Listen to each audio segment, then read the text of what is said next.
In the name of the Father, the Son, the Holy Spirit. Amen. There's beauty in imperfection.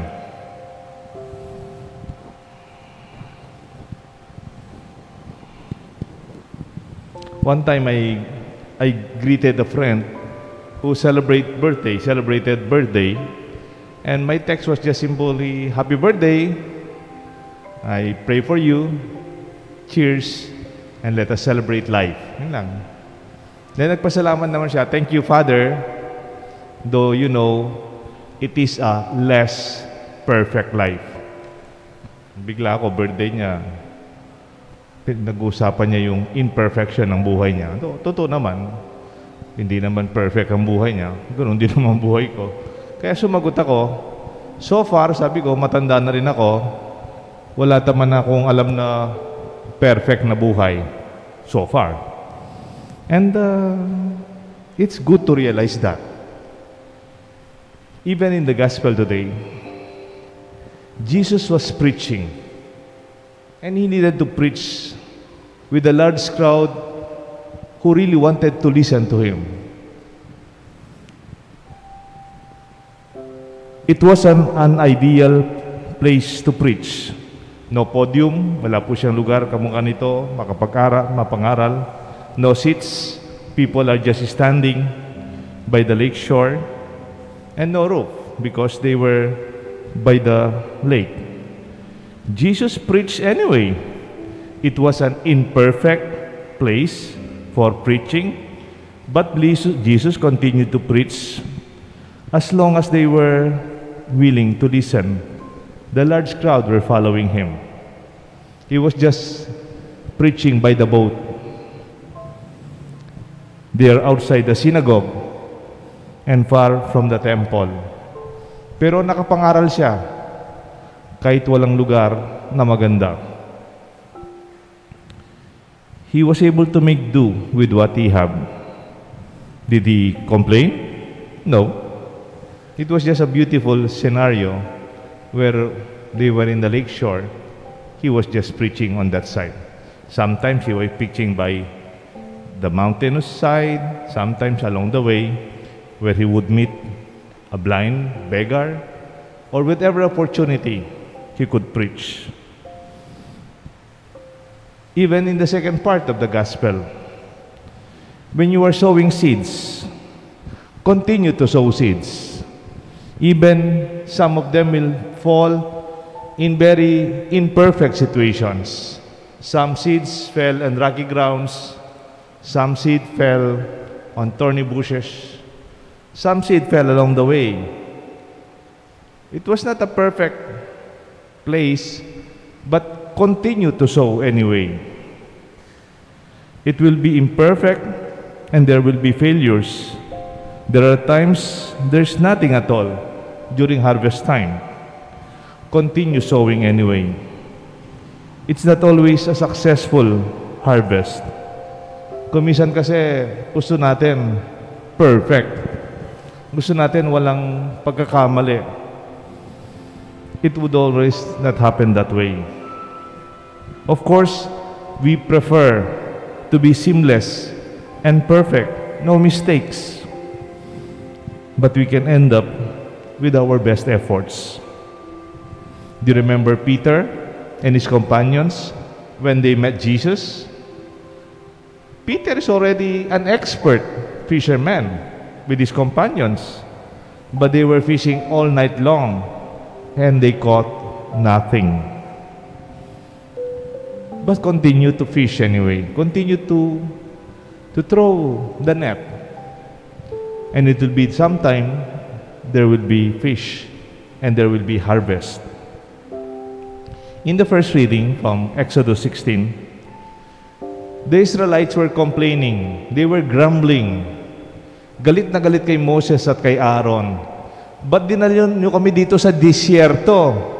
Ang init-init dito. Siyempre, walang tubig. It's not comfortable. And they were there for a long time. Sabi nila, balik mo na lang kami sa Ehipto.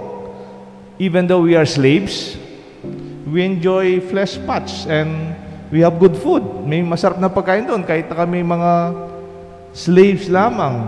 We are not free. No? Parang they were complaining because the desert, of course, is not an ideal place. But we know there is no other way to reach the promised land and to achieve freedom. It is only through the imperfect desert.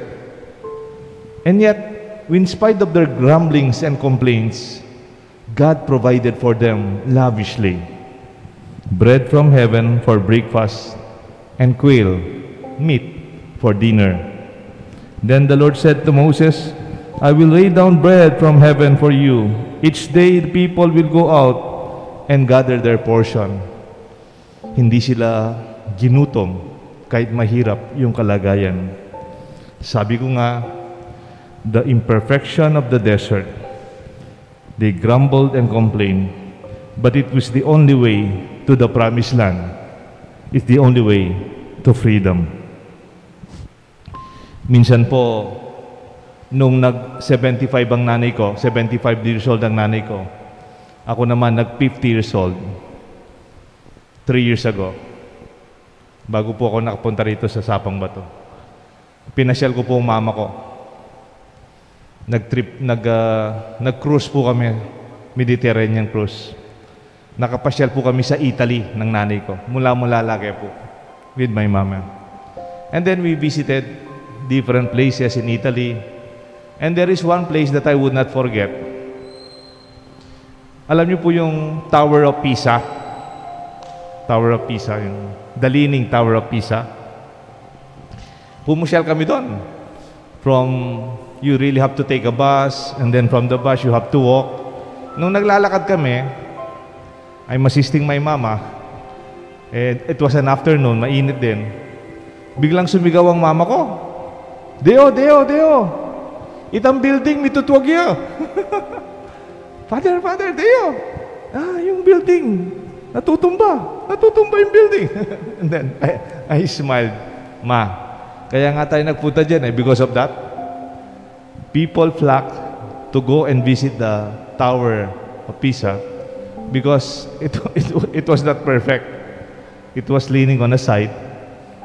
I'm sure it was not intended. But it became a tourist attraction. It was the imperfect that made it beautiful. I hope we don't correct it.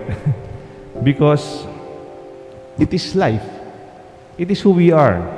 We are not perfect. As natural as we are. Kahit yung kamay mo, hindi pareho. Tingnan mo yung mata mo, hindi rin pareho. Kahit yung kambal, hindi magkamukha. It's never perfect as we really want it to be. And yet it is beautiful and yet fragile. Never manicured or manipulated. Art, yung gawa ng talagang sining, they are not manufactured. Di ba yung mga plastic, magkakamukha lang yan? Perfect. Mukhang maganda. Pero hindi totoo.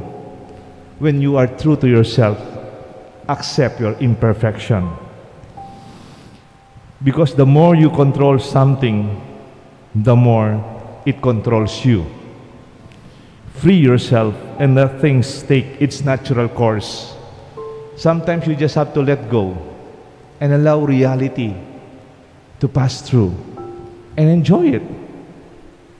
Make do with what you have or make do with what remains. Kung anong meron ka, umpisahan mo. Huwag mong hanapin yung wala pa. Mag-umpisa ka kung ano ang nandyan. O pwede ko rin sabihin, mag-umpisa ka kung ano yung natira. Start again with what is left. Halimbawa po ko, na-stroke. Dati po, malakas po ako. Dati nakakatakbo po ako. Dati nakakapag-badminton ako, nakakapag-drive po ako, malakas po ako. Nawala na po lahat yun. Dati pogi din po ako, wala na ngayon. You just have to live with what you have. Kung anong natira, kung anong meron, enjoy it. And the Lord will always be with us. Even in the imperfections of the desert, as they were moving towards the promised land, to freedom, even when Jesus saw an imperfect situation, by the lakeside, he continued to preach anyway. Even in the gospel, when the sower was spreading seeds, there are places that are not imperfect for the seeds to grow, and yet, as you sow, continue to spread the seeds. Someday, there will be harvest. Someday, there will be gladness. Each of us is imperfect. We don't have everything. Someone will always be better. God loves you anyway. Continue sowing the seeds. Nung nasa San Fernando po ako, panahon ng pinatubo, ang opisina namin kung saan ako nakatira ay nasa tabi ng evacuation center, tent city. Mga tent because of the pinatubo, nasira yung mga bahay, nasa tent yung mga tao. Walang klase yung mga bata before simbang gabi. Yung opisina namin may second floor, nakikita mo yung tent city ng San Fernando, sakop doon, sakop tent city, yung sa may Peace. Ngayon, yung lugar na yun, hospital na ngayon Dati tent city po yun. Napapansin ko po yung mga bata, dahil magdi-December, malakas yung hangin, nagpapalipad po sila ng saranggola. They were flying kites. Magburarula po. Masikip po yung lugar.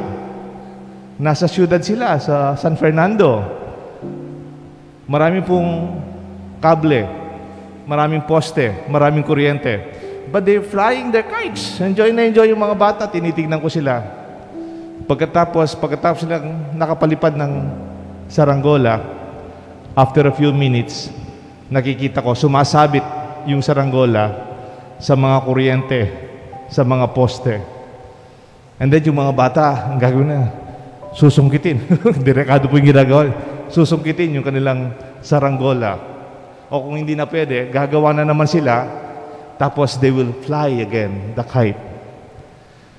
Sabi ko sa sarili ko, tingnan mo yung mga batang to. Nasira ang kanilang mga bahay, nasira ang kanilang kabuhayan, nasira ang kanilang kinabukasan kasi nasa tent city na po sila. Yung dapat mamanahin nilang mga bahay na wala na. But they were enjoying themselves with what they have. They were playing anyway. And nobody can take away that wonderful experience of joy. Sa sitwasyon nila, it's very imperfect. Nasa tent city po sila. And yet, it was beautiful to see.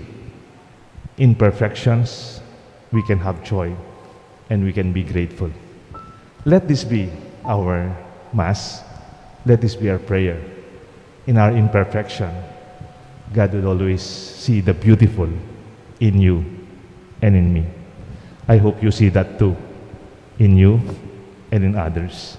In the name of the Father, the Son, and the Holy Spirit. Amen.